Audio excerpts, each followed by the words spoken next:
6평은 학생을 지도하는 입장에서 정말 중요한 시험인데 그 다음에 이 시험 보고 나서 뭘 해야 되는지에 대한 얘기를 조금 진행을 해볼게요. 자, 그러면 이제 이거 보고 나서 학생들은 뭘 해야 될까요?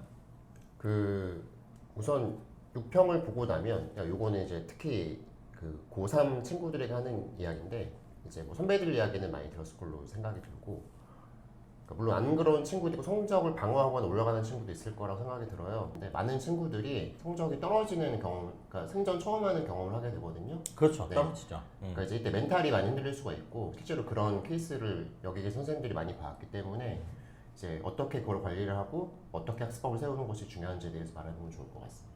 재수생하고 같이 끼어가지고 6평을 보게 되는데 거의 웬만하면 성적이 다 떨어집니다. 왜?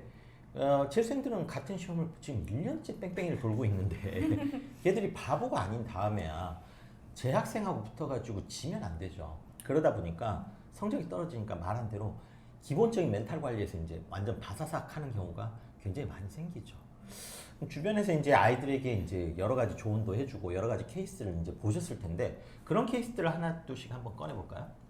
그러니까 뭐 이제 매해 선생님들은 아마 고3을 가르치는 선생님들은 경험하실 걸로 생각이 드는데 뭐 저 같은 경우는 이제 그러니까 물론 자신감을 갖고 있는 것은 좋은 태도라고 생각이 들어요. 그러니까 이제 수험을 보는 데 있어서 이제 자신감 없는 태도보다는 자신감을 갖고 있는 게 좋다고 생각이 드는데 그러니까 우리 뭐 돈키호테에도 나오지만 그러니까 근거가 없는 자신감은 사실은 화를 부를 수가 있다는 것처럼 그러니까 근거가 있다는 건 내가 준비가 되어 있다는 얘기거든요. 그러니까 준비를 어떻게 하는지를 잘 모르는 친구들이 많은 것 같아요. 특히 이제 시험이 5개월, 4개월밖에 안 남은 시점에서 되게 약간 좀 뜬구름 잡는 식의 계획을 아직도 갖고 있는 친구들이 있어요. 그러니까 뭐 가만히 있으면 여기는 가겠지, 내지는 뭐 하루에 뭐 이렇게 계획을 세우는 거죠. 오늘은 국어를 열심히 해야지. 근데 생각해보면 국어를 열심히 한다는 건 되게 아무것도 안 하겠다는 얘기거든요. 그러니까 무슨 단원에 내가 어떤 뭐 부족한 문제를 어떻게 풀겠다는 식으로 되게 상세하게 나와야 그렇죠. 그런 부분들을 내가 메울 수가 있는데 그리고 이제 한 20분, 30분 체력이 소진돼서 잡니다. 그리고 이제 그 상태로 이제 하루를 뿌듯하게 보냈다 생각하면서 끝나는 거죠. 그게 이제 무한루프로 돌아가는 거예요. 그래서 계획을 세울 때는 저는 좀 되게 세부적으로 꼼꼼하게 30분, 1시간 단위로 세우는 게 효율적이다. 네. 그런 면에서는 여학생이 훨씬 유리하지 않아요? 솔직히. 꼭 그렇지도 않아요. 그냥 약간 사람 바이 사람이라고 할 수 있는데 아무래도 이제 여자애들이 조금 더 보편적으로 봤을 네. 때는 조금 더 계획적이라고 할 수도 있을 것 같아요. 그래서 이제 여자아이들끼리는 그리고 또 남자애들은 뭐 몇 점이냐 뭐 그런 정도까지밖에 교류를 안 하는데 여자애들은 뭐 틀렸냐 뭐 이런 거 좀 더 자세한 얘기를 이제 하거든요. 그러면은 이게 이제 좀 자아 성찰이 되죠. 내가 좀 쉬운 걸 틀렸나 아니면 어려운 걸 틀렸나 뭐 평가 강의를 보는 것도 이제 마찬가지고 그런 식으로 이제 생각을 해보면 조금 더 문제의 원인을 잘 파악할 수 있지 않을까. 내가 이 성적을 받은 데에 대한 그러면은 이제 그거를 어떻게 보면 당연한 얘기인데 사실은 안 그런 애들도 많지만 선생님이 말씀하신 대로 내가 어디를 당장 메꿔야 되는가 어디를 유지해야 되는가 어디는 내가 완벽하게 알고 있는가 이거에 대한 좀 분석이 필요해요. 그러니까 과목별로 그거를 좀 잘해야 되고 그 다음에 이제 과목 중에서도 어떤 부분에 이제 물리적으로 시간을 더 쏟을 건가 그래서 좀 이 수능까지의 계획 그 다음에 뭐 이번 달의 계획 이런 식으로 계획이 좀 단기, 중기, 장기 계획이 좀 필요하거든요. 네, 그래서 사실 선생님 아까 이제 말씀하신 것처럼 재수생보다 물리적으로 당연히 공부에 투입한 시간이 적다 보니까 시간이 이제 적은 거는 경쟁자로서 같은 시험을 보는 경쟁자로서 적은 거는 이제 사실인데 그러면은 그거를 어떻게 극복을 할 건가 좀 효율 생각을 해봐야 되죠. 네. 사실 여기서도 이제 남학생들하고 여학생들의 공부 차이가 좀 있는 건 있어요. 그래서 이제 보면 방금 얘기한 대로 우리가 6평에서 해야 될 일은 지금 나한테 뭐가 빵꾸 났느냐 자기 자아성찰이라고 얘기했는데 정말 자기 자신을 빨리 파악하는 것이 진짜 중요해요. 이게 6평 성적이 수능 성적, 6평 성적을 가지고 수능 성적을 유지하면 잘한 거다라는 얘기가 실제로 있는 거예요. 대부분의 학생은 6평 성적을 수능까지 유지 못하는 경우가 더 많아요. 현실적으로. 그렇기 때문에 6평을 가지고 사실 이제 9평에 얼마나 좋은 결과가 나올지에 대해서 우리가 준비를 하는 게 맞죠. 후평 보고 나면 이제 한 달 반이면 수능이에요. 한 달 반이면 사실 뭐 몇 밤 자면 이제 그렇죠. 무리하는 기간이기 때문에 정리하고 시험 네. 보면 끝인 거니까. 마음의 준비를 하는 기간이라는 생각이 들고 뭐 성주 선생님도 말씀해 주셨지만 그러니까 물론 누구나 다 안 될 거예요. 그게 뭐 그게 되면은 이제 구도자를 할 수 있는데 자기 객관화는 사실 되게 중요한 능력이긴 해요. 엄청 중요해요. 최대한 물론 이제 모든 사람은 주관적일 수밖에 없지만 최대한 자기를 냉철하게 볼 수 있어야 됩니다. 그러니까 그래야 내가 부족한 점을 파악을 하는데 이게 희망을 갖지 말자는 얘기랑은 좀 다른 그인 것 같거든요. 당연히 인간 낙관적이어야 하고 미래에 대해서 긍정적이어야 하는 태도를 지향하는 게 맞는데 그럼에도 불구하고 내가 나에 대해서는 조금 냉혹해질 필요가 있습니다. 특히 수험에 관한은 그렇지 맞아요. 않으면 계속 정체될 수밖에 없어요. 그렇죠.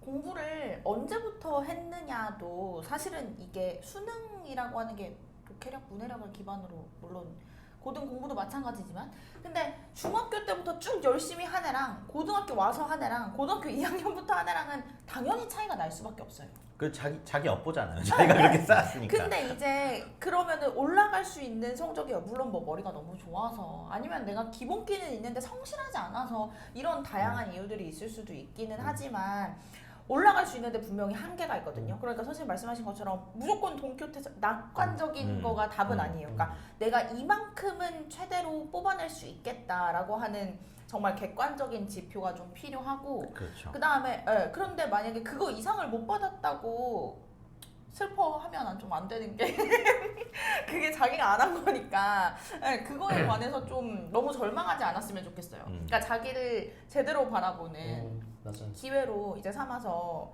해야 된다. 지금 사실 학생들이 많은 부분에서 보면 자기가 좋아하고 잘하는 건 더 하고 싶어하고 자기가 못하는 건 좀 잘 안 하고 싶어하거든요. 그럼 정상적인 학생이잖아.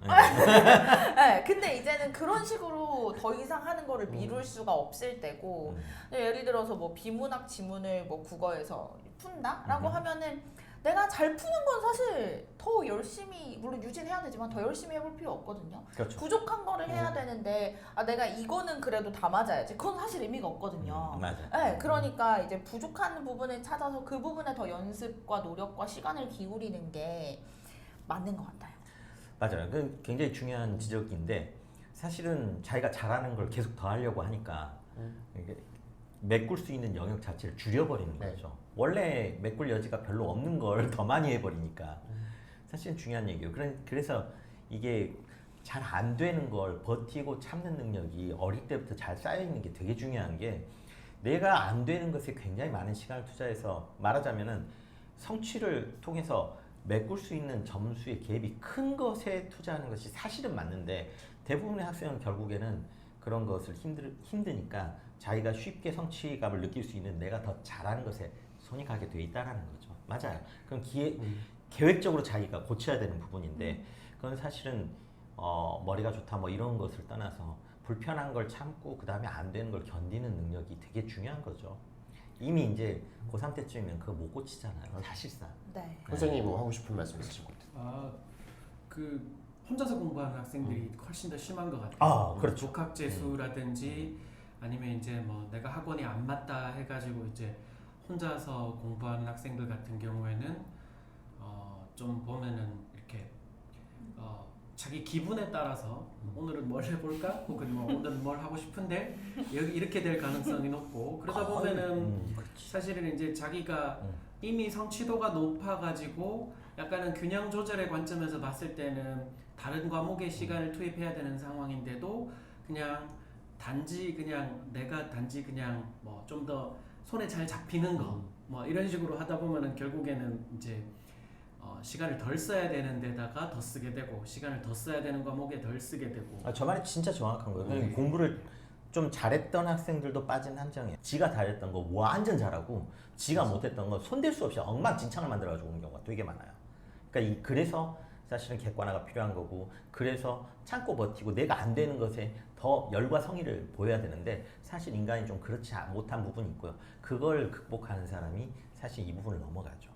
사실 뭐 저도 개인적인 경험을 얘기를 하더라도 저 같은 경우도 이제 그냥 학원을 안 다니고 혼자서 그 입시 준비를 하고 고등학교 졸업하고 이제 다시 수능을 칠 때 혼자서 이제 입시 준비를 하고 했었는데 뭐 역시나 이제 그런 부분들이 어느 정도 나타났었고 그리고 이제 저희 아버지 같은 경우에 이제 옛날에 연대 공대를 삼수를 해서 2번 다 떨어져가지고 결국 군대에 끌려가셨었는데 그런데 이제 아버지도 그때 제가 이제 수능 준비하고 있을 때 집에 내려갔을 때 그 얘기를 하시더라고요. 혼자 공부하면은 자기가 하고 싶은 것만 하게 된다. 제가 그때 이거는 세대를 관통하는 뭔가 인간 보편의 진리구나 이런 생각을 했었습니다. 그렇죠. 환경적으로다가 맞습니다. 환경적으로 저런 얘기 하나 해주는 게 어마어마한 크기 때문에. 그때가 이제 한 뭐 대략 여름 정도였던 것 같아요. 근데 이제 그 한마디를 하셨을 때 이게 정말 모든 사람한테 적용되는 얘기구나 이런 생각이 들었었어요.